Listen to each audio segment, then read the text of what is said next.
Allez, on va rentrer dans la dernière ligne droite de cette journée de samedi avec la manche de la catégorie Max Senior. Cette manche qui va opposer les pilotes du groupe A aux pilotes du groupe B avec Aloïs Girardet en pole position et Hugo Lacroix à ses côtés. Aloïs Girardet le 490, Hugo Lacroix le 459.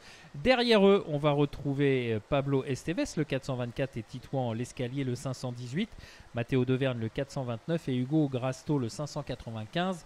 Complète la troisième ligne, quatrième ligne pour Nolan Lemray le 454 et Bastien Ménil le 506. Cinquième ligne pour Camille McFarlane le 428 et Alexander Lemercier-Cré le 555. Sixième ligne pour Titouan Aucher le 505 avec à ses côtés Hugo Védier le 431.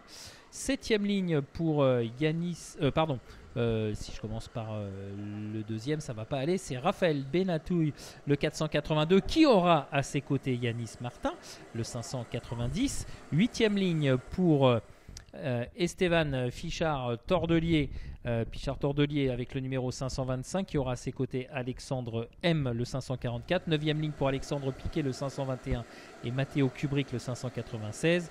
Louis Comines, le 497, partage la dixième ligne avec Simon Deparois, le 417.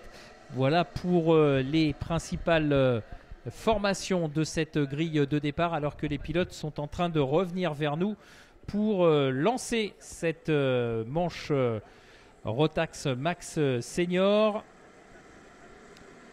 Et c'est parti, et c'est bien parti. Voilà pour cette nouvelle manche Rotax Max Senior avec toujours Aloïs Girardet aux commandes. Oui, ça semble être le cas, effectivement. Aloïs qui a résisté à la pression qui était imprimée par les pilotes qui étaient derrière lui, mais il ne s'en est pas laissé compter, alors que malheureusement, on a un pilote là qui est parti dans un échappatoire, qui est parti au large. Je ne vois pas où il est. J'ai du mal à voir toutes les parties. Ah, ça y est, il est reparti au fond là. Oh, et c'est pareil, là aux avant-postes, là on a un pilote qui a été un petit peu dans l'herbe, un petit peu jardiné. Et je me demande si c'est pas Hugo Lacroix qui est en deuxième position, le numéro 459. Donc ce qui voudrait dire que les deux pilotes de la première ligne ont conservé leur position. Attention, là on joue un petit peu un jeu dangereux, semble-t-il, avec Aloïs Girardet qui a, semble-t-il, un petit peu freiné là avant l'entame du dernier virage. Et attention, attaque à l'intérieur sur Aloïs Girardet, c'est passé pour Hugo Lacroix. Hugo Lacroix qui est aux commandes désormais de cette manche qui met en scène les pilotes du groupe A face aux pilotes du groupe B dans cette catégorie Rotax Max Senior.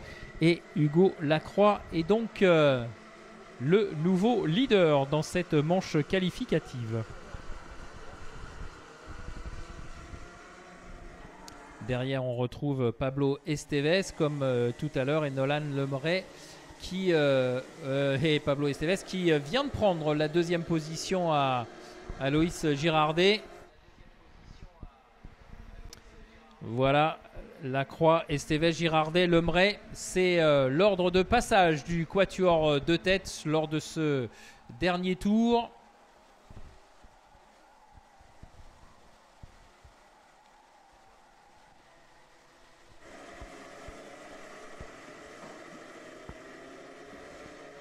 J'ai l'impression que Hugo Lacroix est en train de se détacher légèrement. Attention, il ne faudra pas le laisser partir.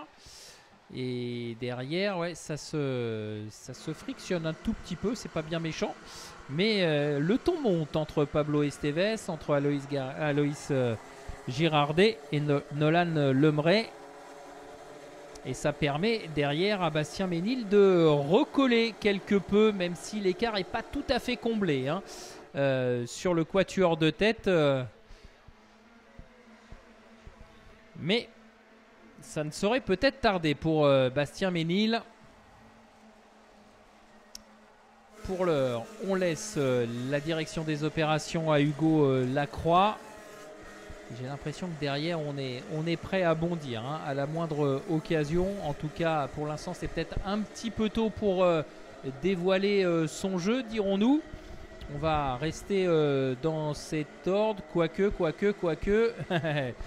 Aloïs Girardet qui, voilà, qui lance les hostilités. Deuxième désormais, le pilote de la pole position qui reprend donc la deuxième place et qui va lancer un petit peu les hostilités puisque derrière on voit que ça bouge un peu et que Bastien Ménil, lui, est revenu au contact du quatuor de tête.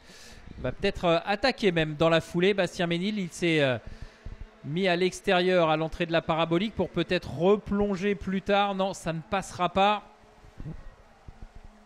Hugo Lacroix toujours aux commandes, mais désormais Girardet se fait de plus en plus pressant. Peut-être au bout de la ligne droite ici. Non, ça ne passera pas. Et attention parce qu'à force d'accélérer, Lacroix, Girardet et Esteves, ils sont en train de lâcher leurs petits camarades de jeu, Nolan Lemray et Bastien Ménil, pardon, qui sont... allez, ça va. Visuellement, j'avais l'impression que l'écart était plus important, mais au final, ça reste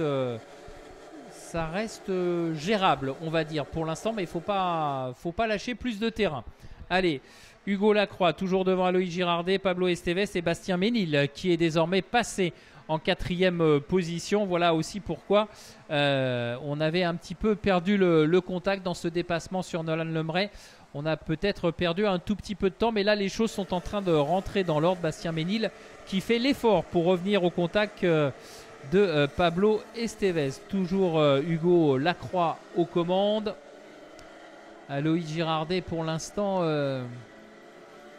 qui reste... Oh, attention, on revient pour Nolan Lemray sur Bastien Ménil. Nolan Lemray, pardon, qui reprend la 4e position. On va attendre. On ne s'impatiente pas, mais... ça va être compliqué, je pense, pour Hugo Lacroix. Il va falloir être très très fort hein, pour résister jusqu'au bout. Voilà, Nolan Lemray qui repasse en 4e position. C'est validé sur la grille, sur la ligne de chronométrage, pardon. Voilà, Hugo Lacroix qui, pour l'instant, en tout cas, ne commet pas la moindre erreur. Hein, et pourtant, il a énormément de pression sur ses épaules de la part de Aloïs Girardet qui ne veut pas laisser filer cette potentielle victoire qui lui tend peut-être les bras. Et derrière, ça s'explique encore hein, entre Esteves, Lemray. Et c'est Nolan Lemray qui est passé désormais en 3e position. Va peut-être falloir accélérer maintenant pour eh bien, Aloïs Girardet et même Hugo Lacroix, parce que j'ai l'impression que Nolan Lemray, là, il n'a pas envie de s'arrêter en si bon chemin.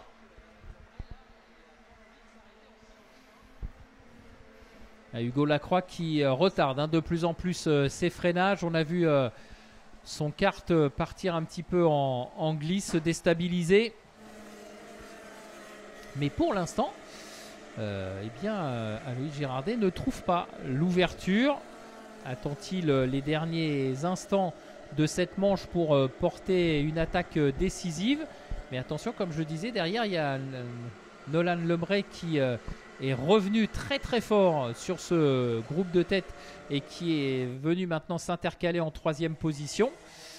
Ouais, faudrait pas trop traîner si Aloïs Girardet souhaite passer aux avant-postes, parce que là il a un peu protégé sa position et de fait il a perdu le contact avec Hugo Lacroix. C'est revenu dans la parabolique. Il restera maintenant un tour et demi hein, puisque là il reste 34 secondes au temps réglementaire. Donc lorsque les pilotes vont revenir, ils seront dans leur dernier tour. Et aussi paradoxal que ça puisse paraître, eh bien Hugo Lacroix résiste toujours. Et attention, voilà, Nolan Lemray qui fait l'effort et qui eh bien, déloge Aloïs Girardet de cette 2e position. Nolan Lemray qui va peut-être passer à l'attaque sur Hugo Lacroix. Hugo Lacroix qui va se retourner et observer qu'il y a un nouvel adversaire derrière lui. Et tout va se jouer dans ce tour. On est dans le dernier tour. Hugo Lacroix, toujours aux commandes. Nolan Lemray en deuxième position. Aloïs Girardet, attention, attaque. Non, on a vu un kart se déporter. C'était celui de Pablo Esteves. Mais ça n'est pas passé. Par contre, Pablo Esteves qui vient de se faire doubler par Bastien Ménil. Et ils ont perdu le contact avec le trio de tête. Oh, ça va être compliqué. Ça va être compliqué là pour Hugo Lacroix. Nolan Lemray, il reste une opportunité, ça va être le freinage à droite avant d'entamer le retour vers les stands. Est-ce qu'il va tenter le tout pour le tout? Nolan Lemray, non, il protège plutôt sa deuxième position. Et Hugo Lacroix va aller chercher cette très très belle victoire.